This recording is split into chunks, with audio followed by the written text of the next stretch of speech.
What up, everybody? Stat in America, you know what it is. This is Royal Highness King Just, aka Mr. Toke Armstrong.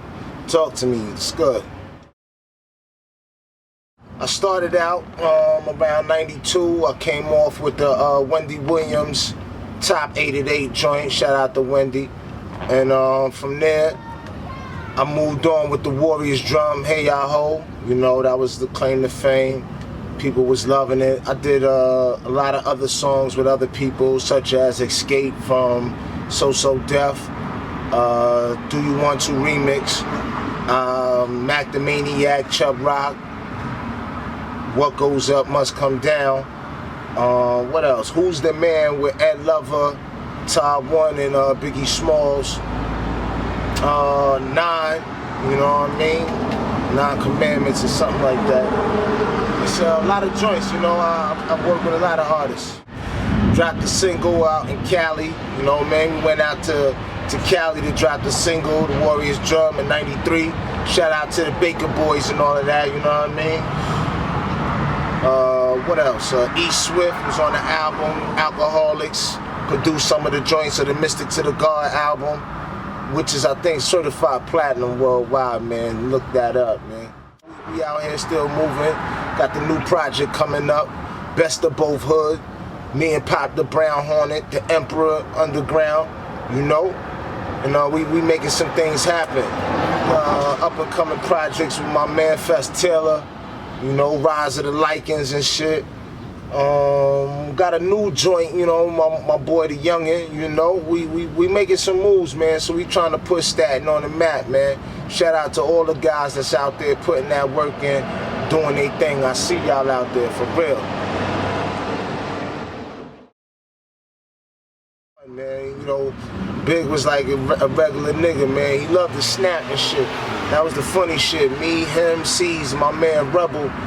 We was all in the studio snapping on Ed Lover, the 45 Kings, Dr. Dre, you know, not the West Coast Dr. Dre, but, you know, the East Coast Dr. Dre. And, yo, this shit was crazy. My man Mizzle was in there, a few other cats and shit, but, yo, it was love. Big is one of those artists that he make you step your game up, like, you know what I'm saying? Like, and he let me know, like, yo, when he was in Brooklyn, like, they was bumping that Warriors drum, he was like, yo, that Warriors drum was the shit around my way. Like, nigga, we was rocking that shit all the time. So, you know, shout out to my nigga Big, rest in peace. Like, I already know, you know what I'm saying? Like, that once he told me that I was going to be that one when I dropped, I already knew that I was certified. Well, first and foremost, you know, rest in peace to my nigga S. Let me tell you how it all went down. Like, we was in Freak Nigga or the one of those How Could I Be Down, one of them rap conventions. Oh, matter of fact, Jack the Rapper, that's what it was, Jack the Rapper. We was down in Atlanta on Jack the Rapper. We on the highway, you know what I'm saying? We see Jermaine in the drop top, whatever he was pushing. My man like, yo, pull over. Jermaine like, what? Nigga pulls over. We get off on the highway. We fall out the highway, pull up into a parking lot and shit. And the nigga like, yo, my man hot, my man nice. Jermaine like, all right, let me hear what he got. Let me spit something. Spit a freestyle, whatever, blew his mind back or whatever the case may be. He was feeling the kid. He was like, all right, yo, I'ma call y'all niggas. Sure enough, he gave us a call. We came down there. When it came down there, I had the Warriors drum already done. I did it maybe the night before, whatever. We took the flight down to Atlanta. Played the joint right then and there. Jermaine offered me $250,000. Like, yo, I need this right here. Let me get this. This is before he even had the Brat sign. He just finished pushing out Crisscross, whatever. They just went platinum. Before he signed the Brat, he let me know. He's like, yo, I got an artist that I'm working with right now, the Brat. I ain't really signed it yet, but yo, she doing her thing. But I need you on my roster. My squad turned it down, you know what I mean? We was in them streets already, so 250,000 was like, was nothing for us. And we had that under the bed. And me as a loyal nigga, you know, I ran with the squad. Like, for me, it was like, I could have went that route and signed with Jermaine and would have been a Sosodef artist, but at the end of the day, you know, where would my team would have been? Like, you know, so on that note, whether I didn't know the game as much as I know now, the decision that I made and I stuck with it was to run with my squad. My team already had 250,000. So to offer us that was like nothing for us, you know what I'm saying? We put that already into the work that we was already doing. So ran with that. It was a good feeling, you know, to the point where it was never no bad feelings between me and Jermaine. We was able to like I said, rekindle the joint and come back with me and Escape. I only worked with 2 of the artists out of Escape at the time. It was Tiny and I think Candy. That was on the Do You Want To remix. I spit a little verse on there, whatever. But Jermaine is a dope producer. Shout out to him. Shout out to the whole crew. And you know, that was the experience for that. First and foremost, right, every time I keep starting off with the joints of my experiences, you notice that I'm saying rest in peace or rest in peace, you know, Big, rest in peace, my man S. Now I gotta go into rest in peace to my man Mercury, you know what I mean, from the Force MCs or the Force MDs, whichever one you know them as. And shout out to my man Merc, rest in peace.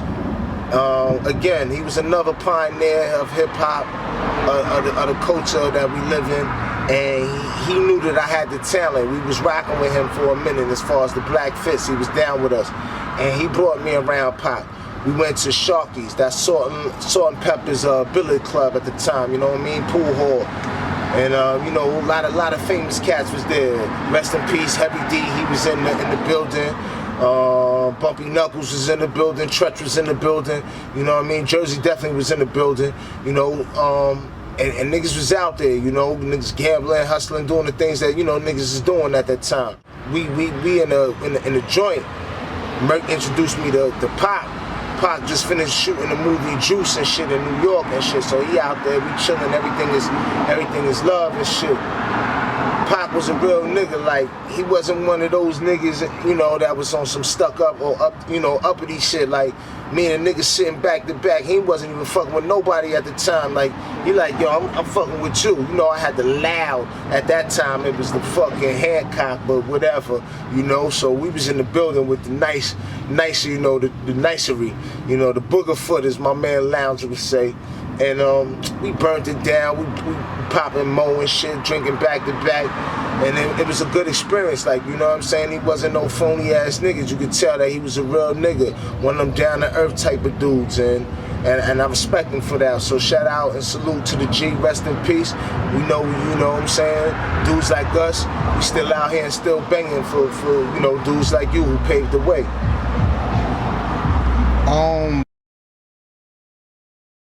Lifetime experience, like, you can't even really put the shit in words when it comes to the feeling and the adrenaline when, like, a cheer that I never heard before, but guarantee that the first Summer Jam, 1994, the first man on the first Summer Jam was your boy King Just, and yo, I'm telling you, yo, we tore it down. I don't see no footage of it. I don't know if they don't want to, it's like a conspiracy against me or something, but if somebody out there got some footage out there, man, please, man, the first Summer Jam, 1994, King Just opened it, Wu-Tang closed it, you heard? So I was feeling us that, you know, we was feeling ourselves that year, and again, the experience was like, just like no other, like, New York showed love, Jersey came out, Queens, Brooklyn, Bronx, you know, everybody that came out, Uptown, Harlem, everybody came out, and Staten was there deep, and we let it be known that, you know, we was doing our thing. And shout out to my nigga Tretch again, because I fucks with my nigga. That's a real dude. He came to the back with us in the dressing room, and just like, we had like the crazy freestyle session between the soldiers and Tretch, and niggas burnt down the weed and burnt down his weed, and shit was crazy. But yo, shout out to Tretch, salute, man. Anytime you need my mic, nigga, I'm there for you, heard? Holla. I mean, it's the same thing, because it's the same people, it's the same geographical place where we come from. But as far as like teams and individuals, you gotta, you know, look at it like the NBA. You got one NBA organization, but you got the fucking Golden State Warriors, you got the New York Knicks, you got the New Jersey Nets. So you got different teams and shit. At that time, we was the 2-6 Horror, 2-4 War, Shaolin Soldiers. Like, you know what I'm saying? We came with the black fist. We was like the up the block niggas, and Wu-Tang you could say would be the down the block niggas, but it goes deeper than that because, you know, Wu-Tang never really started in the hill. It started in Stapleton, you know, and that's part 2 of that interview where Pop the Brown Hornet could go into that. But Wu-Tang started in Stapleton, you know what I mean? Like, that was a Stapleton thing at that point in time, and Shaolin was Stapleton at one point in time until it became the whole borough. But, you know, we were soldiers from this borough. So being soldiers from Staten Island, which was called Shaolin, we were the Shaolin Soldiers. Again, we never had to bite off anyone's style or anything like that. We made our own name. Niggas knew who we were in the hood, and, you know, it is what it is. The reason why maybe people might have affiliated because they may have heard the words that were similar or the sound itself was similar. Again, being from the same hood, same place, you're going to get similar music, similar sounds, but again, you could distinguish who was who and what was what. Their flag was what their flag was, and our flag was what our flag was.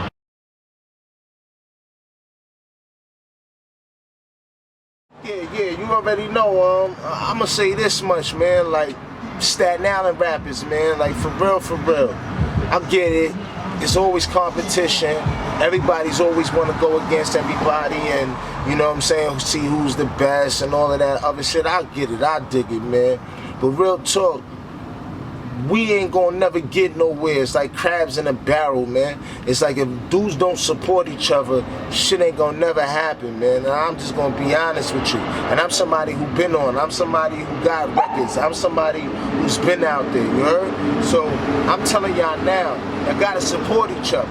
You know what I'm saying? That's the only way that they out there gonna want to support us, because if your own hood or your own team or your own people or your own borough is not supporting you, why would anybody else support you? You know what I'm saying? And number 2, I guess, would be, yo, step your game up with y'all lyrics and shit, man. Like, I don't really pop shit and say whatever. I let my name and my accolades speak for itself. But for real, like, y'all niggas is rhyming like y'all from somewhere else, man. Like, the shit is not what's up. You can't see what Drake do and say, you know, I'm a rhyme like Drake.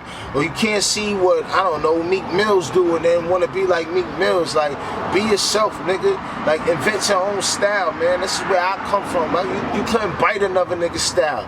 You couldn't sound like another nigga. Because, nigga, you would be mashed out, nigga. Real talk, man. Come with some originality, man. Authenticity, man. Other than that, man, you know, Staten, man, hold your head up, man. We here, man. And read a book or something, man. You niggas is fucking illiterate, man.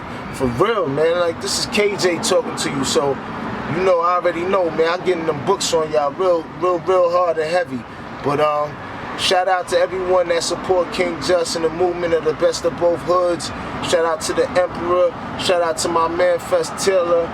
Haas, Real Job Studio Work. Shout out to Haas. He never get really enough shout outs, but yo, that's the hardest working dude right now when it comes to them tracks and into that music and engineering and recording right now. So yo, that niggas hate it and love it, nigga. We here, you heard? Holla.